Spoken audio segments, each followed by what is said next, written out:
मानगोनां रायजो राजा नोंथांमोन दुलाराय बर' फरायसा आफादा जि मोनसे कमिटमेन्ट आरो बे कमिटमेन्टनि आधाराव जों खामानि मावो आरो बेखायनो 2020 नि 27 जानुवारियाव जि एकर्डआ जादोंमोन बे एकर्ड इमप्लिमेन्टेशननि थाखाय जों थैथां खामानि मावबाय थादों 2003 सनाव जि बिटिसि सुक्ति जादोंमोन बे सुक्तिखौ इमप्लिमेन्ट खालामनायावबो एबसुआ थांनाय समफोराव मदद होबोदों 2020 नि 27 जानुवारिनि जि एकर्ड बिटिआर एकर्ड जि बड' गोजोन गोरोबथा बेखौ बिनि जि माखासे दफाफोरा जिहेतु मावफुंजाबाय आरो माखासे मूल दफाफोर दंबावो राजनीतिक जिखिनि दफाफोर दङ 125 माने कन्स्टिट्यूशनल एमेन्डमेन्ट आर्टिकल 280 नि गेजेरजों भारत संविधानखौ सोदांनानै बिटिआर को मोर अटोनमी मोर फाइनेंशियल अटोनमी आरो बड'लेण्डनि सिमाखौ बारायनाय बे जोंनि मूल मोनसे थांखि आरो बिनि सीट बारायनांगौ सीमा बारायनांगौ डाइरेक्ट फाइनेंस मोननांगौ बे जोंनि गुबै थांखि बिनि सायाव जों खामानि मावबाय थादों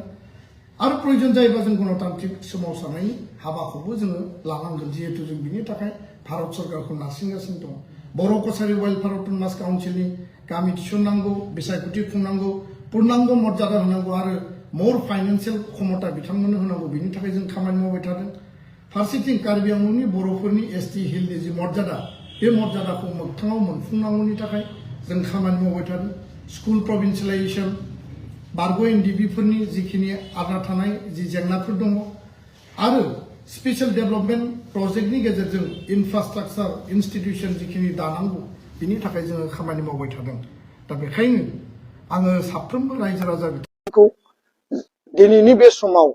फैबाय थानाय समावबो जाहाथे जोंखौ जेरैबायदि मदद होबोदोंमोन फैबाय थानाय समावबो बे मदद आरो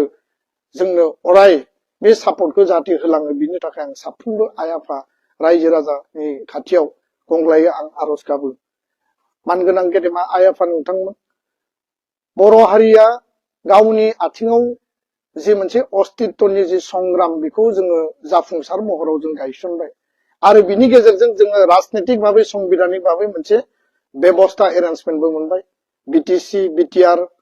बे एरियाखौ मोनबाय काउन्सिल मोनबाय जों बिटिसि बर' कछारी काउन्सिल जों मोनबाय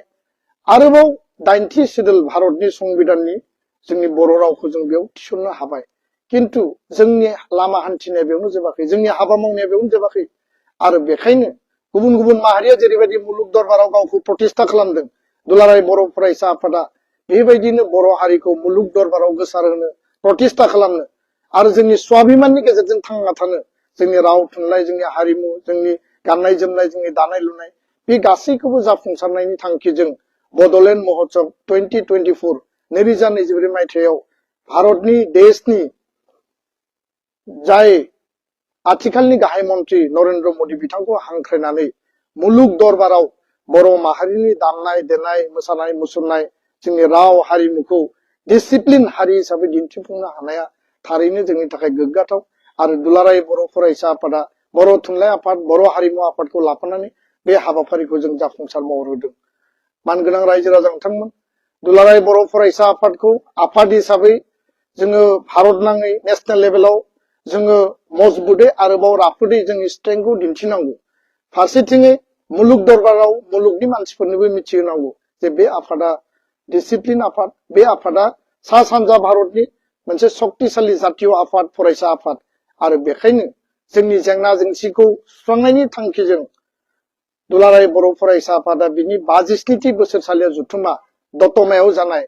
देशनि नखर मन्त्रि गृह मन्त्रि अमित शाह बिथांखौ जों हांख्रायनानै लाबोदों बे गासैबो हाबाफारियाव जोंहा मोनसे उद्देश्य दङमोन आरो बे उद्देश्यआ गोबां उद्देश्यआनो बेयाव जाफुंसार महर मोनदों बिनि गेजेरजों दुलाराय बर' फरायसा आफादा दाबिनाय बायदि देशनि नखर मन्त्रि हादोरनि नखर मन्त्रि अमित शाह बिथाङा 1 मे तारिखआव बड'फाखौ नेशनेल लेभेलाव गायसननांगौनि थाखाय इन्टारनेशनेल लेभेलाव मिथिहोनांगौनि थाखाय बड'फानि मुङै कैलाश कल'नियाव बड'फानि मुसुखा गायसननाय आरो कैलाश कल'नियाव 835 मिटार बे लामाखौ बड'फा उपेन्द्रनाथ ब्रह्म मार्ग हिसाबै जों दिनै थिसननायनि गेजेरजों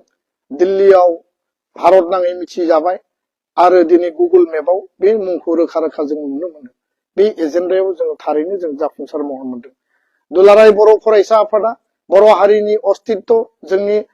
संबिधानिक अधिकार राजनीतिक अधिकारखौ जोङो प्रटेक्ट खालामनो थाखाय जोंनि हा हुखौ रैखाथि होनो थाखाय जों जेब्लाबो हाबा मावबोदों आरो बेखायनो मोनद' हारिनो इनायै एसटि होनो नागिरनाय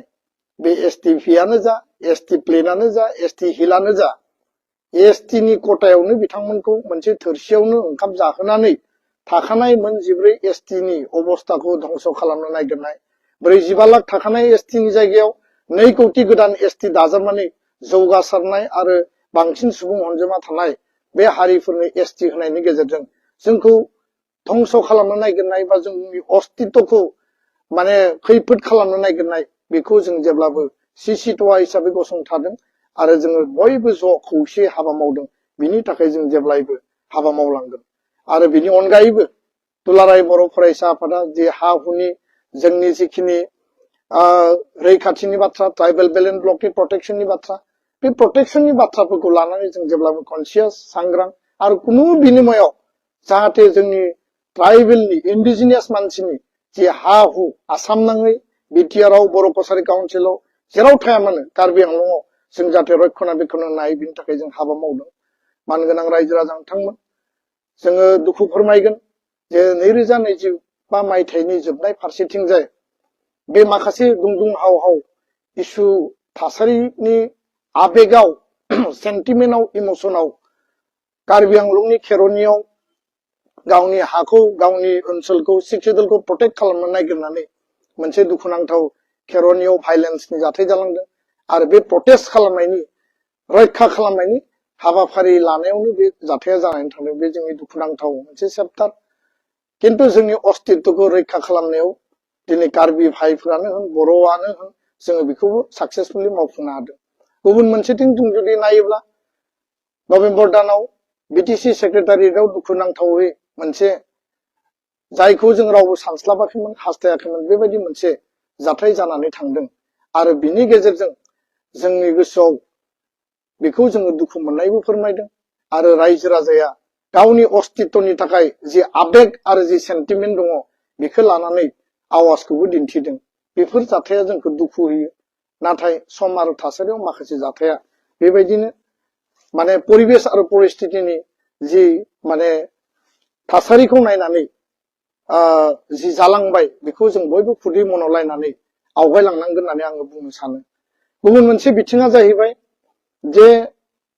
जोंनि जि माखासे जि आसा आरो मिजिं बे आसा आरो मिजिंखौ जों इयुनाव माबायदि जोङो मोगथाङाव जाफुंहोनो हागोन बिनि थाखाय जों अरायबो हाबा मावनांगोन आरो बिनि थाखायनो दुलाराय बर' फरायसा आफादा दिनैनि बे समाव आं बेखौनो खावलायनो नागिरो आरो आंनिफ्राय बेनो आर्नेस्ट आपिल जे जोङो बर' माहारिबाद बर' इउनिटि बर' माहारिनि आफादफोरनि खौसेथि बर' राजखान्थि दोलोआव हाबा मावनाय गुबुन गुबुन हानजायाव आनसलिक दोलोआनो जा राष्ट्रीय दोलोआनो जा गुबुन गुबुन दोलोआव दैदेनगिरिफोरनि गेजेराव जातीय इस्युखौ लानानै खौसेथि आरो जोङो हानायसिम खौसेयै बर' हिसाबै हाबा मावलांनो बे बिथिंखौ लानानै जों जेब्लायबो हास्थायगोन लुबैगोन आरो बर'नि जिखिनि जेंना जेंसि सुस्रांनांगौ दंबावो आद्रा जिखिनि एकर्डनि इमप्लिमेन्टेसनखौ लानानै हाबा मावलांनो थाखाय जोङो बयबो खामानि मावनांगोन भाइब्रेन्ट बड' कमिउनिटि दानायनि जि मोनसे चेप्टार दङ बड'फाया जि गेरेमसा माहारि दानायनि खोथा बुंनानै गालांबाय आरो बे गेरेमसा माहारि दानायनि थांखिजों दुलाराय बर' फरायसा आफादा दुलाराय बर' माहारिया आवगायगासिनो दं बेखौ मोगथाङाव जाफुंनायनि थाखाय जों बयबो हाबा मावनांगोन आरो जोंनि यां जेनेरेशन जोंनि जि लाइमोनफोर जोंनि इडुकेटेड आनएमप्लयड जायफोरा स्कुल कलेज इउनिभार्सिटियाव फरायबाय थादों जायफोरा दिनै रिसार्च खालामबाय थादों स्कलार देशनि गुबुन गुबुन खनायाव आसामनि गुबुन गुबुन इनस्टिट्यूटआव जोङो बयबो खौसेयै इयुथनि एम्पावरमेन्टनि थाखाय आरो क्वालिटी इडुकेशननि थाखाय जों बयबो हाबा मावनांगोन आरो बिनि थाखाय यां जेनेरेशनखौ जातीयताबादनि धाराजों जातीय चेतनानि धाराजों जातिनि अस्तित्वखौ रैखा खालामनायनि जे मोनसे ससियेल जातीय जि रेसपन्सिबिलिटिखौ जों सल्जार खालामनायनि बेखौ जोङो गोसोआव लानानै बयबो जों आवगायलांनांगोन आरो आङो मिजिंथिबाय 2026 मायथाइ जि गोदान बोसोर खौसेथिनि बोसोर जाथों हारि माहारि जों बयबो खौसे थानो हाथों बर' माहारिनि गेजेराव जों खौसेखौ जाहाथे बयबो बजायनानै जों लाखिनो हायो आरो जों खौसे लामा हान्थिलांनांगौनि थाखाय जों जाहाथे बयबो हाबा मावो बिनि थाखायनो आङो दिनैनि समाव बयखौबो आङो आखाइ खबजोबनानै खावलायबाय आरो गासैबो खोथा बाथ्राफोरखौ खुदै मन'लायनानै जोंनि रागा जोंनि इग' जोंनि सेन्टिमेन्ट जोंनि इमोशन बेफोरखौ जोङो बबेयावबा दोनथ'लायनानै 2026 मायथाइयाव बड' इउनिटिया मोनसे ग्रेटार इन्टारेस्टआव जाहाथे बयबो सानलायलायनानै गोबालायनानै रायदावलायनानै जोङो जाहाथे हाबा मावलांनो हायो बड' इस्युआ 100% एकर्ड इमप्लिमेन्टेसन आरो आदार बड' इस्युआ जाहाथे रिजल्भ जायो लोगोसेनो गुबुन गुबुन हारि माहारिखौ जों बिदा फंबाय बायदि ज'है लानानै जोंनि खौसेथि आरो जोंनि इन्टारेस्टनि थाखाय बिथांमोननि इस्युखौबो जोङो नायनानै जोङो आवगायलांनो हायो आरो बड'फानि जि आल्टिमेट जि थांखि जे मोनसे आल्टिमेट बड'फाया जि सिमां दंमोन जे बर'खौ उदाङै आलादायै गायसननायनि जि थांखि बे थांखिजों जों लामा हान्थिनानै गेरेमसा बर' माहारि दानायनि थाखाय जों बयबो आवगायबोनांगोन आङो लाइमोन सेंग्रा सिख्ला इयुन जोलैखौ सोद्रोमथिनि गेजेरजों आब्रुथिनि गेजेरजों आरो जातीय अस्तित्वनि गेजेरजों हाबा मावलांनो थाखाय आरो गुन गोनां सोलोंथाइनि गेजेरजों मोजां केरियार दानानै बर' हारि जौगानायनि थाखाय बयबो जाहाथे कन्ट्रिबिउसन होयो दिनैनि बे मोनाबिलि समनि 2026 मायथाइनि जि सिगांनि सानाव आङो बयखौबो गाहाम हामलायनायजों फिन खेबसेबाव आखाइ खबजोबनानै आं खुलुमबाय